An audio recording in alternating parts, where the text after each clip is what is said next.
If you're wanting to grow a small jade or propagation into a much larger mature plant, then I'm going to share with you 5 essential things that'll help you grow your jade plant. Hey, it's Jeff. Welcome back to another video. I've been growing jade plants for quite a long time, specifically with this one behind me. It's over 15 years old. I would consider this one a little bit of an experiment plant. I've propagated it a number of times over the last number of years, and it's taught me a lot in regards how they grow and how they mature. So I'm going to share all those things with you today in this video. Knowing when to water is easily one of the most difficult things to figure out for any jade plant owner, and essentially there's 2 things that I look for. I always make sure that the soil is absolutely bone dry, so I will let these dry out completely and I won't give it any more water until it dries out again. The second thing that I look for is the integrity of the leaf. You should not be able to bend or fold a jade leaf. They should be very firm, thick, and plump. They store water in each individual leaf, so that's why you don't have to water it frequently.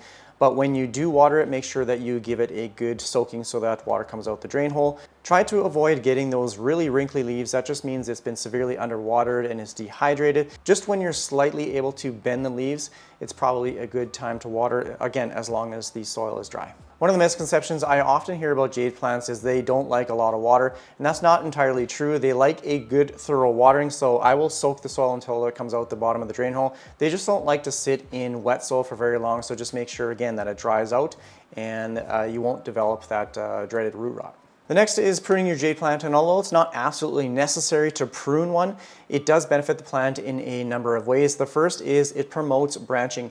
If you cut a portion of the stem, typically you will get 2 new branches from that closest node. And with branching, it just allows the plant to grow nice and full into that larger mature tree. This one specifically was taken from a cutting maybe slightly larger than this about 5 years ago from my mother plant here, the one that's about 15 years old. And each kind of late spring, early summer, I will snip off every tip of the branches here, and that just promotes further branching and further growth with the plant. If you are ever wondering how to get a thicker stem, pruning is the way to do it as well. If you let the plant just continuously grow taller and taller, it's putting a lot more stress on the stems and branches themselves. Sometimes they will start to bend and it weakens the stem. So if you prune it down so it's a little bit more of a manageable size, a little bit more compact, that just allows the plant to focus growth on the stem and the branches, so it develops a stronger support system. Then you can let the stems and the branches grow. And like I said, each spring, kind of that early summer, I will snip off the tips of every branch just to shape it, but also to promote that further branching. Sometimes you just lose the occasional leaf. I just take them off. This one's a little bit wrinkly and it's dying. So yeah, that's how I grow this jade plant from a small cutting into this large tree. Pruning is not going to kill your plant. I know it's pretty intimidating at first, but jade plants love to be pruned. It just promotes that further branching. Sometimes they do branch naturally, but if you want it to grow into a certain like tree-like form, then you can manipulate it to grow in that tree fashion just by simply pruning it. Tip number 3 is sunlight. These plants ideally should get around the 4 to 6 hours of direct sunlight throughout the day. I have mine close to and along the front of my south-facing window, so they get full sun all day. Just make sure when you first bring the plant home to acclimate it to that higher light location, just so it doesn't get any burning on the leaves. The easiest way to describe where these plants should be placed is near your brightest window in your house.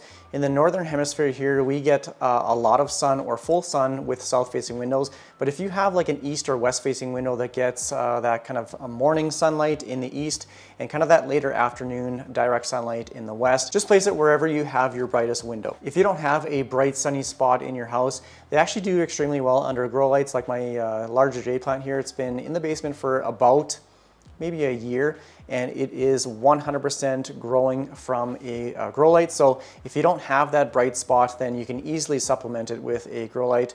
This one's just a cheap Amazon one. I think I paid like $30. So it doesn't have to be anything expensive. Just make sure that you have the light itself fairly close to the plant. You don't want it too high, otherwise it's not going to be receiving that bright sunlight that it needs. But if you don't have a bright spot, just add a grow light. The 4th tip is soil. Jade plants need a well-draining mix. Like I said, they can't tolerate sitting in any soggy soil for any length of time. They have very thin, fibrous roots that are very prone to root rot, so making sure that you use the right type of soil is absolutely crucial. I only use a cactus succulent mix. They are formulated for that very quick draining soil mixture. A lot of times manufacturers will actually place sand in there as well.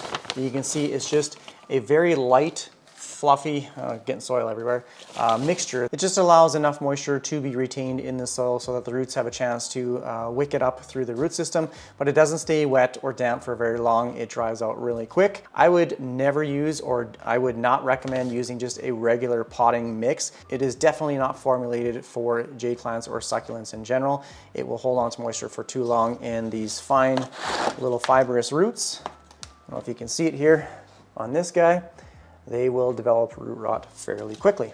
So tip number 5 is choosing the right sized pot for your jade plant, and even the type of pot that you use. You don't want to plant a jade plant in something that is too large. They typically like smaller pots. They like to be snug in there. If you plant it in a larger pot, there's just more soil volume in there that can hold on to water, that can potentially lead to root rot. It just doesn't have the ability to soak up all the moisture from the soil with the roots or evaporate it out fast enough. So potting it in something too large is almost guaranteed going to kill your jade plant at some point, just because it retains too much moisture in too much soil. Even a pot like this is too large for the plant. Now for the type of pot, you can really use anything as long as it has drain holes in the bottom of the pots. This is absolutely crucial for excess water to be drained out the bottom if you happen to give it a little bit too much, just so it doesn't pool at the bottom. If your pot doesn't have a drain hole in the bottom, just make sure you either put one in there or just buy like an insert. You can put a pot inside of a pot, just making sure that you dump out any excess water. I would not recommend, or I don't recommend, putting rocks in pots in the bottom of pots that don't have drain holes either.